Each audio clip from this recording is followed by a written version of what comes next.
ಮತ್ತು ಎಲ್ಲರ ಮನೆಯಲ್ಲಿ ಒಂದು ಹಾರೆ ಅಂತಿತ್ತು, ಕೊಟ್ಟು ಅಂತಿತ್ತು ಹಾರೆ ಇದರಲ್ಲಿ. ಅದು ದೊಡ್ಡ ದೊಡ್ಡ ಟಾರ್ಚ್ ಲೈಟ್ ಇತ್ತು.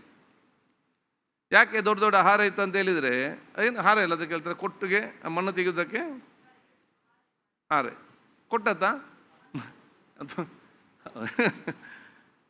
ಅದು ಯಾಕೆ? ನಮ್ಮ ಮನೆ ಮುಂದೆ ಏನಾದರೂ ನೀರು ನಿಂತರೆ ಅಥವಾ ಸ್ವಲ್ಪ ಆಗ ನೀರು ನಿಂತರೆ ಆ ಹಾರ ತಗೊಂಡೋಗಿ ಬಿಡಿಸಿ ಕೊಡ್ತಾ ಇದ್ದೆವು. ಈಗ ಯಾರ ಮನೆಯಲ್ಲಿ ಹಾರ ಇದೆ ನೋಡಿ? ಎಲ್ಲ ನಿಮ್ಮ ಮಕ್ಕಳಿಗೆ ಫೋಟೋದಲ್ಲಿ ತೋರಿಸ್ಬೇಕು ಹೊರತು ನಿಮ್ಮ ಯಾವ್ದು ಮನೆಯಲ್ಲಿ ಹಾರ ಇದೆಯಾ? ಒಬ್ಬರು ಇಬ್ಬರು ಮನೆ, ಇಷ್ಟು ಜನ ಒಬ್ಬರ ಮಗ ಎತ್ತಿದ್ದು. ಯಾಕೆ ಅಂತ ಹೇಳಿದರೆ, ನೀರು ನಿಂತರೆ ಇವ್ರಿಗೆ ಪಂಚಾಯತಿದೆ ಹಾರೆ ಬರಬೇಕು ಹೊರತು ಇವ್ರದ್ದು ಹಾರೆ ಬರೋದಿಲ್ಲ. ಮತ್ತು ಪಂಚಾಯತ್ 4 ಬೈಗಳು, ಪಂಚಾಯತಿಯಲ್ಲಿ ಪಂಚಾಯತ್ ಹಾಗೆ ಪಂಚಾಯತಿಗೆ ಅಂತೇಳಿ. ಮುಂಚೆ ಪ್ರತಿಯೊಬ್ಬ ಮನೇಲಿ ದೊಡ್ಡೊಂದು ಟಾರ್ಚ್ ಲೈಟ್ ಇತ್ತು, ಅದು ದೊಂಬ ಬ್ಯಾಟ್ರಿ ದೊಡ್ಡದು. ಈಗ ಯಾರ್ದು ದೊಡ್ಡ ಬ್ಯಾಟ್ರಿ ಇದೆ, ಟಾರ್ಚ್ ಇದೆ, ಅವ್ನು ದೊಡ್ಡ ಭಯಂಕರ ದೊಡ್ಡ ಪವರ್ಫುಲ್ ಅದು.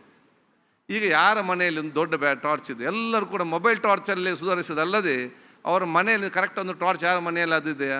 ಯಾರ ಮನೆಯಲ್ಲಿ ಕೂಡಲ್ಲ. ಯಾಕೆ? ಕರೆಂಟ್ ಹೋಗ್ಲಿಕ್ಕೆ ಪುಡ್ಸತ್ತಿಲ್ಲ ಇವರಿಗೆ. ಮೆಸ್ಕಾಮ್ದು ಕರೆಂಟೇ ಬರಬೇಕು, ಇಲ್ಲ 4 ಬೈಗಳು ಏನಾಗಿ. ಸೊ ಜನರ ಒಂದು ಭಾಗವಹಿಸುವ ಕೂಡ ಭಾಳಷ್ಟು ಕಷ್ಟದ ಪರಿಸ್ಥಿತಿ ಆಗುವಂಥ ವಿಚಾರ ಆಗಿದೆ. ಸಾಮಾಜಿಕವಾದ ಚಿಂತನೆಯಲ್ಲಿ ಯುವ ಜನಾಂಗ ಮತ್ತು ಸಮಾಜದ ಆ ಭಾಗವಹಿಸುವ ಕೂಡ ಇವತ್ತು ಕಡಿಮೆ. ಪ್ರತಿಯೊಂದು ಕೂಡ ಆಗಿಂದಾಗಬೇಕು, ನಾವಾಗಿ ಏನು ಕೊಡ್ತೇವೆ ಎಂಬ ಆಲೋಚನೆ ಇವತ್ತು ಕಡಿಮೆ ಆಗುವಂಥ ವಿಚಾರ ಇವತ್ತು ಬಂದಿದೆ. ಎಲ್ಲ ಚಿಂತನೆಗಳನ್ನೇ ಇವತ್ತು ನೋಡಿ, ಮನಸ್ಸು ಬದಲಾದರೆ ಮಾತ್ರ ಸಮಾಜ ಬದಲಾವಣೆ ಆಗಲಿಕ್ಕೆ ಸಾಧ್ಯವಾಗ್ತದೆ.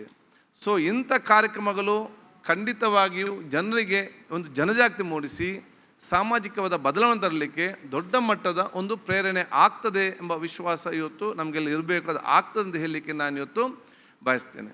ಇದೆಲ್ಲ ಜೊತೆ ಶೈಕ್ಷಣಿಕ ಕ್ಷೇತ್ರದ ಚಿಂತನೆ, ಮನಸ್ಸಿನ ಕನಸಿನ ಕನ್ನಡ ಆಗಬೇಕಾದ್ರೆ ಶೈಕ್ಷಣಿಕ ಕ್ಷೇತ್ರನ ಸರಿಪಡಿಸುವಂಥ ವಿಚಾರ ಆಗಬೇಕು. ನಾಗರಾಜ್ ಅವ್ರು ನೋಡ್ತಾ ಇದ್ದಾರೆ, ಚೇರ್ಮನ್ ಆಗಿದ್ದಾರೆ ಕಾಲೇಜಿದು. ಯಾಕೆ ಹೇಳ್ತೇನೆ ಅಂತ ಹೇಳಿದರೆ, ಇವತ್ತಿನ ಕಾಲಘಟ್ಟ ನೋಡುವಾಗ ನಮ್ಮ ಸಮಾಜದಲ್ಲಿ ಮತ್ತು ನಮ್ಮ ದೇಶದಲ್ಲಿ ನಮಗೆ ದೊಡ್ಡ ಸಮಸ್ಯೆ ಯಾರು?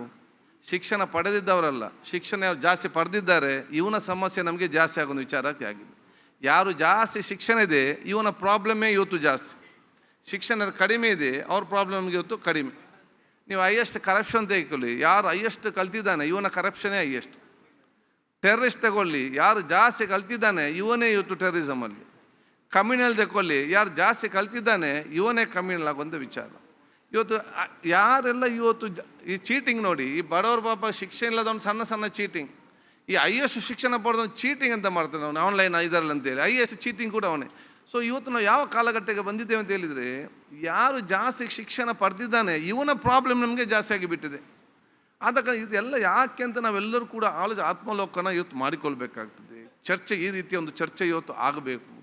ನಮ್ಮಿಂದ 100ಕ್ಕೆ 100 ಆಗದಿದ್ದರೂ ಕೂಡ ನಮ್ಮಿಂದ ನಮ್ಗೆ ಏನೆಲ್ಲ ಸಾಧ್ಯವಿದೆಯಾ ಅದನ್ನು ಸರಿದಾರಿಗೆ ತಂದು ಇದನ್ನು ಭವಿಷ್ಯದ ಜನಾಂಗಕ್ಕೆ ಒಂದು ಬಿಟ್ಟು ಕೊಡುವಂಥ ದೊಡ್ಡ ಮಟ್ಟದ ಜವಾಬ್ದಾರಿ ಅದು ನಿಮ್ಮೆಲ್ಲರ ಇವತ್ತು ಜವಾಬ್ದಾರಿ ಅಂತ ನಾನು ಹೇಳಲಿಕ್ಕೆ ನಾನು ಇವತ್ತು ಬಯಸುವಂಥದ್ದು.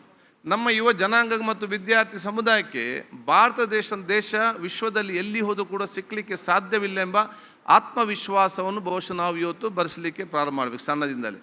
ಈಗೇನಾಗಿದೆ, ಪ್ರಯೋಜನ ಇಲ್ಲ ಇವನಿಂದ ಪ್ರಯೋಜನ ಇಲ್ಲ ಅಂತ ಎನಿಸ. ನಿಮ್ಮೊಂದು ಕಲಿತು ಬಂದಾಗ ಇವನ ತಲೆಯಲ್ಲಿ ಇದು ಪ್ರಯೋಜನ ಇಲ್ಲ ಅಂತೇಳಿ, ಇವನು ಕೈಗೆ ಬಹುಶಃ ಇವನಿಗೆ ಸರ್ಟಿಫಿಕೇಟ್ ಸಿಕ್ಕಲಿಕ್ಕೆ ಪುಡ್ಸೋದಿಲ್ಲ, ಡಿಗ್ರಿ ಸರ್ಟಿಫಿಕೇಟ್ ಸಿಕ್ಕಲಿಕ್ಕೆ ಪುಡ್ಸೋದಿಲ್ಲ. ಇನ್ನೊಂದು ಕೈಯಲ್ಲಿ ಪಾಸ್ಪೋರ್ಟ್ ಮಾಡಿ ಫಾರಿನ್ಗೆ ಓಡಿ ಆಯಿತು, ಮತ್ತೆ ಗೊತ್ತಾಗ ಭಾಳ ಕಷ್ಟ ಇದೆ ಅಂತೇಳಿ, ಮತ್ತೆ ಫೋನ್ ಮಾಡಿ ನಮ್ಮ ಭಾಳ ಕಷ್ಟ ಇದೆ ನಾನು ರಿಟರ್ನ್ ಬರ್ತೇನೆ ಅಂತೇಳಿ. ಸೊ ನಮ್ಮ ದೇಶದ ಹಲವಾರು ವಿಚಾರಗಳು ಮತ್ತು ವಿಚಾರವನ್ನು ಯುವಕರ ವಿದ್ಯಾರ್ಥಿ ಯಾವಾಗ ಗೊತ್ತಾಗ್ತದೆ ಅಂತ ಹೇಳಿದರೆ, ಅವರು ಶಿಕ್ಷಣ ಪಡೆಯುವ ಸಂದರ್ಭದಲ್ಲಿ ಅವ್ರಿಗೆ ಆಗೋದು ಕಡಿಮೆ. ಯಾವಾಗ ಬೇರೆ ದೇಶಕ್ಕೆ ಹೋಗ್ತಾರೆ ಆವಾಗ ಮಾತ್ರ ನಮ್ಮ ದೇಶದ ಮಹತ್ವ ಗೊತ್ತಾಗುವಂಥ ವಿಚಾರ ಇವತ್ತು ಆಗ್ತದೆ. ಅದು ಇದಕ್ಕೆ ಅವರ ತಪ್ಪಂತ ಹೇಳಲಿಕ್ಕೆ ಆಗೋದಿಲ್ಲ. ನಾವು ಅವರಿಗೆ ಆ ರೀತಿ ಬಿಂಬಿಸಲಿಕ್ಕೆ ನಾವು ವಿಫಲ ಆಗಿದೆ. ನಾವು ಪ್ರಯೋಜನ ಹೇಳಿಕೊಂಡು ಆ ದೇಶ ಹಾಗೆ ಉಂಟು, ಈ ದೇಶ ಹೀಗೆ ಉಂಟು ಅಂತ ಹೇಳಿ ಅವನು ಅದೇ ಒಂದು ಪ್ರತಿಪಕ್ಷದ ಮಿತ್ರ, ಪ್ರತಿಪಕ್ಷದವರಿಗೆ ಹೆಚ್ಚಿನ ಮಾತಾಡೋ ಅವಕಾಶ ಮಾಡಿಕೊಟ್ಟು ಸರ್ಕಾರದ ನ್ಯೂನತೆ ಮತ್ತು ಸಮಸ್ಯೆಗಳನ್ನು ಜನ ಎತ್ತಿ ಹಿಡಿದು ದೇಶದಲ್ಲಿ ಎಂಥವ್ರಿಗೂ ಕೂಡ ಅವಕಾಶ ಇದೆ ಅಂತೇಳಿ ಆತ್ಮವಿಶ್ವಾಸ ಮೂಡಿಸುವ ಜವಾಬ್ದಾರಿ ಅದು ನಿಮ್ಮೆಲ್ಲರೂ ಇವತ್ತು ಜವಾಬ್ದಾರಿ ಅಂತ ಹೇಳಲಿಕ್ಕೆ ನಾನು ಇವತ್ತು ಆ ಕೆಲಸ ಕೂಡ ಇವತ್ತು ನಾವು ಮಾಡೋದು ಅವಕಾಶ ಇವತ್ತು ಆಗಬೇಕು. ನಾನು ಅವರು ಬೇರೆ ಬೇರೆ ವಿಚಾರಗಳು ನಾನು ಇವತ್ತು ಕೊಡ್ತಾ ಇರ್ತೇನೆ. ಎಲ್ಲ ವಿಚಾರಗಳು ಯಾಕೆಂತ ಹೇಳಿದರೆ, ಇಲ್ಲಿ ನಾನು ಕೆಲವರು ನೋಡ್ತೇನೆ 3 ಬಾಡಿ ಗಾರ್ಡ್ ಇಟ್ಕೊಂಡು ಸುತ್ತಾಡ್ತಾರೆ. ಇಲ್ಲಿ 2-3 ಬಾಡಿ ಗಾರ್ಡ್, ಇವನು ಅದೇ 3 ಬಾಡಿಗೆ ಇದ್ದವನು ಅವನು ಏರ್ಪೋರ್ಟಿಗೆ ಹೋಗಿ ಫ್ಲೈಟ್ ಹತ್ತಿ ಬೇರೆ ದೇಶ ಫ್ಲೈಟ್ ಇಲ್ದು ಒಬ್ಬನೇ ಬೆಕ್ಕು ಥರ ಹೋಗ್ತಾನೆ. ಹಾಗೇನಿಲ್ಲ, ಇಲ್ಲಿರುವಾಗ 4 ಜನ, ಅಲ್ಲಿದ್ದು ಒಬ್ಬನೇ ಹೋಗೋದು, ಯಾವುದೋ ಇದು ಸುದ್ದಿ ಇಲ್ಲದೆ. ಅದಕ್ಕೆ ನೋಡಿ, ನಾವು ಇದನ್ನೆಲ್ಲ ಕೂಡ ಒಂದು ದೊಡ್ಡ ಮಟ್ಟದ ನಮಗೆ ಅಲ್ಲ, ನಾವು ನಮ್ಮ ಕಾಲಕ್ಕೆ ಸರಿಪಡಿಸಲಿಕ್ಕೆ ಸಾಧ್ಯ ಇಲ್ಲ. ಬಟ್ ಇದನ್ನು ಸ್ವಲ್ಪ ಸರಿಪಡಿಸಿಕೊಂಡು ಹೋದರೆ ಮುಂದಿನ ಜನಾಂಗಕ್ಕೆ ಇದರಿಂದ ಪ್ರಯೋಜನ ಆಗ್ಬೋದು. ವಾತಾವರಣ ನಿರ್ಮಾಣ ಮಾಡೋ ಜವಾಬ್ದಾರಿ ಇವತ್ತು ನಿಮ್ಮೆಲ್ಲರ ಜವಾಬ್ದಾರಿ ಅಂತ ಹೇಳಲಿಕ್ಕೆ ನಾನು ಇವತ್ತು ಬಯಸುವಂಥದ್ದು. ಆದ ಕಾರಣ ಬಹುಶಃ ನಾನು ದೀರ್ಘವಾಗಿ ಇವತ್ತು ಮಾತಾಡಲಿಕ್ಕೆ ಹೋಗೋದಿಲ್ಲ. ಕನಸಿನ ಕರ್ನಾಟಕ ಒಂದು ನಿಮ್ಮ ಎಲ್ಲ ಈ ವಿಚಾರ ಸಂಕಿರಣ ನಮ್ಮ ಸರ್ಕಾರ ಕೂಡ ಒಂದು ವರದಿ ಸಲ್ಲಿಸಿ, ಅಲ್ಲಿ ನಮ್ಮೇನಾದರೂ ಪ್ರಯೋಜನಕ್ಕೆ ಬದಲಾವಣೆ ಮತ್ತು ಅನುಷ್ಠಾನ ಮಾಡಬೇಕಾದ್ರೆ, ಅಥವಾ ನಮ್ಮ ಸಭಾಧ್ಯಕ್ಷರಿಗೆ ನನ್ನ ಕಚೇರಿಯನ್ನು ಬದಲಾವಣೆ ತರಬೇಕಾದ್ರೆ ನಾನು ಕೂಡ ಮುಂದೆ ನಿಂತು ಆ ಬದಲಾವಣೆ ತರಲಿಕ್ಕೆ ಅಥವಾ ಅದನ್ನು ಪ್ರೋತ್ಸಾಹ ಮಾಡಲಿಕ್ಕೆ ಅಥವಾ ಏನಾದರೂ ಕಾರ್ಯ ಹಮ್ಮಿಕೊಳ್ಳಲಿಕ್ಕೆ ನಾನು ಕೂಡ ಮುಂದೆ ನಿಂತು ಆ ಬದಲಾವಣೆ ತರಲಿಕ್ಕೆ ಅಥವಾ ಅದನ್ನು ಪ್ರೋತ್ಸಾಹ ಮಾಡಲಿಕ್ಕೆ ಅಥವಾ ಏನಾದರೂ ಕಾರ್ಯ ಹಮ್ಮಿಕೊಳ್ಳಲಿಕ್ಕೆ ನಾನು ಕೂಡ ಸಂಪೂರ್ಣವಾಗಿ ನಿಮ್ಮ ಜೊತೆ ಖಂಡಿತವಾಗಿ ಇದ್ದೇನಂತ ಹೇಳಲಿಕ್ಕೆ ನಾನು ಇವತ್ತು ಬಯಸ್ತೇನೆ. ಬಹುಶಃ ನಾವು ದ್ವೇಷರಹಿತವಾದ ಸಮಾಜ, ಪ್ರೀತಿಯ ಸಮಾಜ, ನಾನು ಯಾವಾಗಲೂ ಹೇಳ್ತಾ ಇರ್ತೇನೆ, ನಮಗೆ ಅಗತ್ಯವಿರುವುದೇನು 2 ವಿಚಾರ ಸಮಾಜದಲ್ಲಿ. ದೊಡ್ಡ ಮಟ್ಟ ಹೋರಾಟ 2 ವಿಚಾರಕ್ಕೆ ಆಗಬೇಕು. ಅದು ಒಂದು ದ್ವೇಷ ಮುಕ್ತವಾದ ಸಮಾಜ ಮತ್ತು ದುಶ್ಚಟ ಮುಕ್ತವಾದ ಸಮಾಜ. ಅದು ನಮ್ಮ ಮುಖ್ಯ ಗುರಿ ಆಗುವಂಥ ಅವಕಾಶ ಆಗಬೇಕು. ದ್ವೇಷ ಮುಕ್ತ ಮತ್ತು ದುಶ್ಚಟ ಮುಕ್ತವಾದ ಸಮಾಜ ನಾವು ನಿರ್ಮಾಣ ಮಾಡಿದರೆ ಖಂಡಿತವಾಗಿಯೂ ಬಹುಶಃ ಭವಿಷ್ಯದ ಆ ಜನಗೆ ದೊಡ್ಡ ಮಟ್ಟದ ಕೊಡುಗೆ ನಾವು ಕೊಟ್ಟ ರೀತಿ ಇವತ್ತು ಆಗ್ತದೆ. ಅದು ಬಹುಶಃ ಮುಖ್ಯ ಉದ್ದೇಶ ಇರಬೇಕಂತ ಹೇಳಲಿಕ್ಕೆ ನಾನು ಇವತ್ತು ಬಯಸುವಂಥದ್ದು. ಅದಕ್ಕಾಗಿ ನಾನು ಬಹುಶಃ ಮಾತಾಡಿಗೆ ನಾವು ರಾಜಕೀಯದ ಹಾಗೆ ಬರುವತ್ತ ನಮಗೆ ಪುಡಿಸೋತಿಲ್ಲ, ಬಂದ ನಂತರ ಮೈಕ್ ಇರಿದು ಬಿಡೋದು ಕೂಡ ಇಲ್ಲ. ಅದಕ್ಕೆ ನಾನು ದೀರ್ಘವನ್ನು ಮಾತಾಡಲಿಕ್ಕೆ ನಾನು ಹೋಗೋದಿಲ್ಲ. ಎಲ್ಲ ಕಾರ್ಯಕ್ರಮಗಳು ಕೂಡ ಇವತ್ತು ಅತ್ಯುತ್ತಮವಾದ ಕಾರ್ಯಕ್ರಮಗಳು ಮುಂದೆ ಬರೋಂಥ ವಿಚಾರ ಇವತ್ತು ಆಗಲಿ. ನಮ್ಮ ಎಲ್ಲ ಮಾಧ್ಯಮ ಮಿತ್ರರಿಗೆ, ನಮ್ಮ ರಿಪಬ್ಲಿಕ್ ಟಿವಿ ಚಾನಲ್ ಮುಖಾಂತರ ಎಲ್ಲ ನಾವು ಹೇಳ್ತೇವೆ, ಒಂದು ವಿಶ್ವಾಸಬದ್ಧ ಸಮಾಜ ನಿರ್ಮಾಣ ಮಾಡಲಿಕ್ಕೆ ನೀವು ಅದರ ನೇತೃತ್ವ ವಹಿಸಿಕೊಳ್ಳುವಂಥ ಅವಕಾಶ ಆಗಬೇಕು. ನಮ್ಮಲ್ಲಿ ಯಾವಾಗಲೂ ಕನ್ಸ್ಟ್ರಕ್ಟಿವ್ ಮೈಂಡ್ ಮುಖಾಂತರ ಆಗಬೇಕು. We should be part of the solution, not of the part of the problem. Part of the problem ಯಾರಿಗೂ ಕೂಡ ಆಗ್ಬೋದು, but part of the solution ಆಗುವಂಥ ವಿಚಾರ ಇವತ್ತು ಆಗಬೇಕು. ಅದಕ್ಕಾಗಿ ಯೂತ್ಗೆ ನಾವು ಪ್ರೇರಣೆ ಮತ್ತು ಟ್ರೈನಿಂಗ್ ಆಗಬೇಕು. ಕೆಲವರು ಯುವಕರು ನೋಡಿ, ಇವತ್ತು ಕೆಲವರು ಯುವಕರು ಮಾತಾಡೋ ಸ್ಟೈಲ್, ಅವ್ರು ಹೋಗುವ ವೇಗ, ಅವ್ರು ಮಾಡೋ ರೀತಿಯೆಲ್ಲ ನೋಡುವಾಗ ಇವ್ರು ಎಲ್ಲಿಗೆ ಹೋಗ್ತಾರೆ ನಮಗೂ ಆಶ್ಚರ್ಯ ಆಗ್ತದೆ. ಈ ಗಡಿಬಿಡಿಲಿದ್ದಂಥ ಯುವಕ ಒಮ್ಮೆ ನಿಲ್ಲಿಸಿ ಕೇಳಿ, ನಿನ್ನ ಎಲ್ಲಿಗೆ ಹೋಗ್ತಾ ಇದೆ ಅಂತೇಳಿ, ಅವನಿಗೆ ಗೊತ್ತಿಲ್ಲ ಅವನು ಎಲ್ಲಿ ಹೋಗ್ತಾನೆ, ಅವನೇ ಆಲೋಚನೆ ಮಾಡ್ತಾನೆ ಎಲ್ಲಿಗೆ ಹೋಗ್ತಿದ್ದೆ ಅಂತೇಳಿ. ಇವರಿಗೆ ಗೊತ್ತಿರೋದು ಎಲ್ಲಿ ಹೋಗ್ತಾ ಇದ್ದಾರೆ ಅಂತ ಇವರಿಗೆ ಗೊತ್ತಿದ್ದ ಪರಿಸ್ಥಿತಿ ಆಗಿದೆ. ಇಂಥ ಗೊತ್ತಿಲ್ಲದಂಥ ಯೋಜನೆ ಇಟ್ಕೊಂಡ್ರೆ ನಾವು ಯಾವ ಕನಸಿನ ಭಾರತ ಮುಟ್ಲಿಕ್ಕೆ ಸಾಧ್ಯ? ಸೊ ಅವ್ರನ್ನ ಬಿಟ್ಟು ಇಡ್ಲಿಕ್ಕೆ ಆಗೋದಿಲ್ಲ. ಸೊ ನಾನು ಆಲ್ವೇಸ್ ಟೆಲ್, ನಮಗೆ ಇವತ್ತು ನನ್ನ ಫಂಕ್ಷನ್ ಕರೆದಿದ್ರು ಮೊನ್ನೆ, ನನಗೆ ಗೊತ್ತಿದೆ ಅವರ ಬ್ಯಾಕ್ಗ್ರೌಂಡ್ ಸರಿ ಇಲ್ಲ, ಯುವಕರ ಬ್ಯಾಕ್ಗ್ರೌಂಡ್ ಸರಿ ಇಲ್ಲ, ಕಂಪ್ಲೇಂಟ್ ಅದೆಲ್ಲ ಇದೆ ಅಂತ ಗೊತ್ತಿದೆ. ಅದಕ್ಕೂ ನಾನು ಮೊನ್ನೆ ಒಂದು ಫಂಕ್ಷನಿಗೆ ಹೋದೆ. ನಾನು ಅವ್ರಿಗೆ ಹೇಳಿದೆ, ನನಗೆ ಗೊತ್ತಿದೆ ನಿಮ್ಮ ಬ್ಯಾಕ್ಗ್ರೌಂಡ್ ಸರಿ ಇಲ್ಲ, ಅದು ನೀವು ಪ್ರೀತಿ ನನ್ನ ಕರೆದಿದ್ದೀರಿ, ನಾನು ಬಂದಿದ್ದೇನೆ ಯಾಕೆ ನಿಮ್ಮನ್ನು ಅಡ್ವೈಸ್ ಮಾಡಲಿಕ್ಕೆ ಬಂದಿದ್ದೇನೆ. ನಿಮ್ಮ ಹಿಂದೆಲ್ಲ ಬಿಟ್ಟು ನೀವು ಸರಿಯಾಗಿ ನಿಮ್ಮನ್ನು ಅರ್ಧದಲ್ಲಿ ಬಿಟ್ಟು ನಾವು ಕೂಡ ಮುಂದೆ ಹೋಗಲಿಕ್ಕೆ ಸಾಧ್ಯ ಇಲ್ಲ. ನೋಡಿ, ಯಾರೆಲ್ಲ ಇವತ್ತು ಸಮಾಜದಲ್ಲಿ ಯುವ ಜನಾಂಗ ಸರಿ ಇಲ್ಲ, ಅವರನ್ನು ಸರಿಪಡಿಸಿಕೊಂಡು ನಾವು ಮುಂದೆ ಹೋಗೋ ಕೆಲಸ ಆಗಬೇಕು. ನೀವು ಅವರನ್ನು ಬಿಟ್ಟು ನಾವು ಮುಂದೆ ಹೋದರೆ ನಮ್ಮ ರಾಜ್ಯ ಮುಂದೆ ಹೋಗ್ಲಿಕ್ಕೆ, ದೇಶ ಮುಂದೆ ಹೋಗಲಿಕ್ಕೆ ಸಾಧ್ಯ ಇಲ್ಲ. ಅವರನ್ನು ಕೂಡ ಸರಿಪಡಿಸಿಕೊಂಡು ನಾವು ಮುಂದೆ ಹೋದಾಗ ಮಾತ್ರ ನಾವೆಲ್ಲರೂ ಕೂಡ ಮುಂದೆ ಹೋಗುವಂಥ ವಿಚಾರ ಇವತ್ತು ಆಗ್ತದೆ. ಅದಕ್ಕೆ ಬಹುಶಃ ದೀರ್ಘವಾಗಿ ಮತ್ತೊಮ್ಮೆ ನಿಮಗೆ ಮಾತಾಡದೆ ನಿಮ್ಮೆಲ್ಲರ ಆಶೀರ್ವಾದ ಸಹಕಾರ ಬೇಡಿಕೊಂಡು ನಮ್ಮ ಎಲ್ಲ ರೀತಿಯ ಸಹಕಾರ ಬಹುಶಃ ಇಂಥ ಅತ್ಯುತ್ತಮವಾದ ಕಾರ್ಯಕ್ರಮ ಬರುವಂಥ ಅವಕಾಶ ಕೂಡ ಆಗಲಿ. ಇವತ್ತು ನೀವು ರಾಜ್ಯ ಮಟ್ಟ ಮಾಡಿದ್ದೀರಿ, ಮುಂದೆ ಜಿಲ್ಲಾ ಮಟ್ಟದಲ್ಲಿ ಇರ್ಬೋದು, ಹೋಬಳಿ ಮಟ್ಟ ಒಂದು ನಿಮ್ಮ ಝೋನ್, ನಮ್ಮ ರೀಜನಲ್ ವೈಸ್ ಕೂಡ ಮಾಡಿದರೆ ತುಂಬ ಜನರಿಗೆ ಪ್ರಯೋಜನ ಆಗುವಂಥ ಅವಕಾಶಗಳು ಖಂಡಿತವಾಗಿ ಆಗ್ತದೆ ಎಂಬ ವಿಶ್ವಾಸ ನನಗೆ ಇದೆ ಅಂತ ಹೇಳಿಕೊಂಡು ನಿಮಗೆಲ್ಲರಿಗೂ ನನ್ನ ವಿಷಯ ಶುಭಾಶಯ ಸಲ್ಲಿಸಿಕೊಂಡು, ನೀವು ರಿಪಬ್ಲಿಕ್ ಟಿವಿಲಿ ಮಾಧ್ಯಮ ಎಲ್ಲರೂ ಕೊಟ್ಟು ಕೇಳಲಿ, ನೀವು ನಮ್ಮ ಇದಕ್ಕೆ ಕೊಟ್ಟಂಥ ಸಹಕಾರಕ್ಕೆ ಯಾವಾಗಲೂ ಕೂಡ ನಾವು ಅದು ಚಿರಋಣಿ ಅಂತ ನಾನು ನಿಮಗೆಲ್ಲರಿಗೂ ಕೂಡ ನಾನು ಇವತ್ತು ಹೇಳಿಕೊಂಡು, ಅತ್ಯುತ್ತಮವಾದ ಆ ಒಂದು ಸಮಾಜ ಮತ್ತೊಮ್ಮೆ ಅಭಿವೃದ್ಧಿಯ ಕರ್ನಾಟಕ ಮತ್ತು ಬಲಿಷ್ಠವಾದ ಭಾರತ ನಿರ್ಮಾಣ ಮಾಡಲಿಕ್ಕೆ ನಾವೆಲ್ಲರೂ ಕೂಡ ಜೊತೆಯಾಗಿ ಮುಂದೆ ಹೋಗುವ.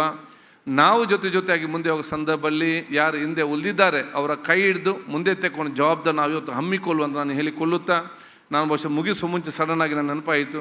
ನಾನು ಮತ್ತೆಲ್ಲ ಕೇಳಿಷ್ಟೇ, ನಿಮ್ಮ ಮುಖಾಂತರ ನಾವೆಲ್ಲ ಜಾತಿ ಎಲ್ಲ ಮತ್ತು ವರ್ಗದ ಒಂದು ತಾಯಿಯ ಮಕ್ಕಳ ರೀತಿಯಲ್ಲಿ ಜೀವನ ಮಾಡೋದು, ವಾತಾವರಣ ನಿರ್ಮಾಣ ಮಾಡೋ ಜವಾಬ್ದಾರಿ ನಮಗೆಲ್ಲರಿಗೂ ಕೂಡ ಅತಿ ಅಗತ್ಯ.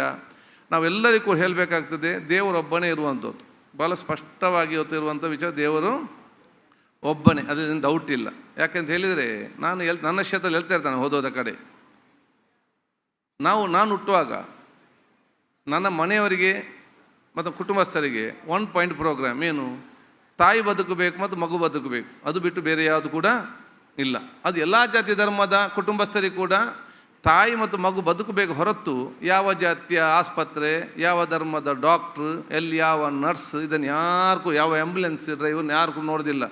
ತಾಯಿ ಮತ್ತು ಮಗು ಬದುಕಬೇಕು. ಹುಟ್ಟಿದ ನಂತರ ಎಲ್ಲ ಮಕ್ಕಳು ಕೂಡ ಕೂಗುವುದಲ್ಲದೆ ಯಾವ ಮಕ್ಕಳು ನೆಗಡುವುದಿಲ್ಲ.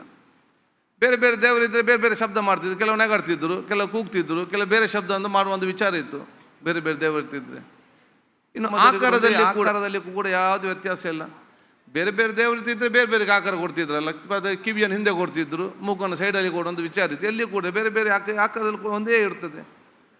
ಇನ್ನು ಭಾವನಾತ್ಮದ ಸಂಬಂಧ, ಭಾವನಾತ್ಮದ ವಿಚಾರಗಳು ನೋಡಿ, ಒಬ್ಬ ಕಷ್ಟದಲ್ಲಿ ಬಿದ್ದಿರಲಿ, ಅವನು ಯಾವುದೇ ಜಾತಿ, ಯಾವುದೇ ಮಧ್ಯೆ ವರ್ಗದಲ್ಲಿ ಆಟೋಮೆಟಿಕ್ಕಾಗಿ ನಾವು ಅವರಿಗೆ ಸಹಾಯ ಮಾಡ್ತೇವೆ. ಏನನ್ನು ನೋಡಿದಿಲ್ಲ, ಅವನು ಯಾವ ಪಕ್ಷ ನೋಡಿದಿಲ್ಲ, ಯಾವ ಧರ್ಮ ನೋಡಿದಿಲ್ಲ, ಜಾತಿ ನೋಡಿದಿಲ್ಲ, ನೇರವಾಗಿ ಅವನಿಗೆ ಸಹಾಯ ಕೊಡ್ತೇವೆ. ಯಾಕೆಂದರೆ ದೇವರು ಮನುಷ್ಯನಿಗೆ ಭಾವನಾತ್ಮಕವಾದ ಸಂಬಂಧ ಕೊಟ್ಟು ದೇವರು ಒಂದೇ ರೀತಿಯಿಂದ ಕಲ್ಪಿಸಿದ್ದಾನೆ. ಮತ್ತು ಅದು ಎಲ್ಲರಿಗೂ ಕೂಡ ಒಂದೇ ರೀತಿಯಿಂದ ಆಗುವಂಥ ವಿಚಾರ ಇವತ್ತು ಆಗ್ತದೆ. ಅದಕ್ಕೆ ನಾನು ನನ್ನ ನನ್ನ ಕ್ಷೇತ್ರದಲ್ಲಿ ಯುವಕರಿಗೆ ನಾನು ಯಾವಾಗಲೂ ಹೇಳ್ತಾ ಇರ್ತೇನೆ, ನೋಡಿ, ನಾನು ಇವತ್ತು UT ಖಾದರ್ ಆಗಿರ್ಬೋದು, ಸಭಾಧ್ಯಕ್ಷನಾಗಿರ್ಬೋದು, ನಿಮ್ಮ ಮುಂದೆ ನಾನು ಮಾತಾಡ್ತೇನೆ.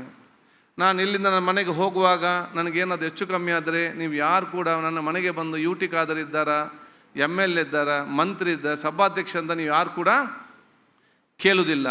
ಯಾರು ಕೂಡ UT ಖಾದರ್ ಬಂದಿದ್ದಾರಾ ಅಥವಾ UT ಖಾದರ್ ಬರ್ತಾರಾ ಅಥವಾ ಸಭಾಧ್ಯಕ್ಷ ಬರ್ತಾನೆ ಯಾರು ಕೂಡ ಕೇಳೋದಿಲ್ಲ. ನೀವು ಕೇಳ್ದೇನು, ಹೆಣ ಎಷ್ಟು ಗಂಟೆ ಬರ್ತದೆ, ಎಷ್ಟು ಗಂಟೆಗೆ ತೆಗೋದೇವು, ಡೆಡ್ ಬಾಡಿ ಬಂದಿದೆ ಕೇಳ್ತೇವೆ ಹೊರತು UT ಖಾದರ್ ಎಂಬ 52 ವರ್ಷದ ಕರೆದಂಥ UT ಖಾದರ್ ಹೆಸರೇ ಇರುವುದಿಲ್ಲ. ಈ ನಮ್ಮ ಅಧಿಕಾರ, ಆಸ್ತಿ, ಅಂಥ ಸಂಪದಮಾನ ಏನು ಕೊಡಿರಲಿಕ್ಕೆ ಸಾಧ್ಯ ಇಲ್ಲ. ಏನು ಇದ್ದರೆ ಪ್ರೀತಿ ವಿಶ್ವಾಸ ಮಾತ್ರ ನೆಲೆ ನಿಲ್ತದೆ.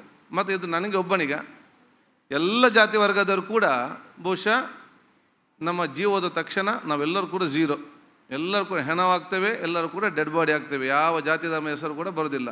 ಅದರ ಅರ್ಥ ಏನು?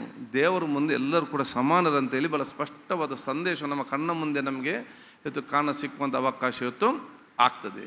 ಅದನ್ನು ಈ ಒಂದು ಪ್ರೀತಿ, ವಿಶ್ವಾಸ, ಸೋದರತೆಯ ಒಂದು ಸಮಾನತೆಯ ಸಮಾಜ ನಿರ್ಮಾಣ ಮಾಡಲಿಕ್ಕೆ ನಾವು ಅತ್ಯಂತ ಪ್ರೀತಿ ವಿಶ್ವಾಸ ಮುಖ ಹೋಗುವಂಥದ್ದು, ನಾವು ಪರಸ್ಪರ ಒಬ್ಬನ್ನು ಶ್ರಮಿಸುವಂಥದ್ದು, ಅರ್ಥ ಮಾಡಿಕೊಳ್ಳುವಂಥ ವ್ಯಕ್ತಿತ್ವ ನಮಗೆ ರೂಪುಗೊಳ್ಳುವುದು ಅತಿ ಅಗತ್ಯ. ಇದಕ್ಕೆಲ್ಲ ಕೂಡ ಪೂರಕವಾಗಿ ಬರುವ ಈ ಎಲ್ಲ ಕಾರ್ಯಕ್ರಮಗಳು ಕೂಡ ಅದಕ್ಕೆ ಪೂರಕವಾಗುವಂಥ ವಿಚಾರ ಇವತ್ತು ಆಗುವಂಥ ಅವಕಾಶ ಇವತ್ತು ಆಗಲಿ ಅಂತ ಹೇಳಲಿಕ್ಕೆ ನಾನು ಇವತ್ತು ಬಯಸಿಕೊಂಡು, ಬಹುಶಃ ಒಂದು ಪ್ರೀತಿ ವಿಶ್ವಾಸ ಸೋದರತೆಯ ದೇಶ ನಿರ್ಮಾಣ ಮಾಡಲಿಕ್ಕೆ ಈ ಎಲ್ಲ ಕಾರ್ಯಕ್ರಮ ದೊಡ್ಡ ಮಟ್ಟದ ಕೊಡುಗೆ ಪರೋಕ್ಷವಾಗಿ ಇವತ್ತು ಕೊಡಲಿ ಅಂತ ಕೇಳಿಕೊಳ್ತಾ, ಮತ್ತೊಮ್ಮೆ ನಿಮ್ಮೆಲ್ಲರ ಸಹಕಾರ, ಆಶೀರ್ವಾದ ಮತ್ತು ನಿಮ್ಮೆಲ್ಲರ ಒಂದು ವಿಶೇಷವಾದ ಒಂದು ಮಿತ್ರತ್ವ ನಾನು ಕೇಳಿಕೊಂಡು ನನ್ನ 2 ಮಾತು ಮುಗಿಸ್ತೇನೆ.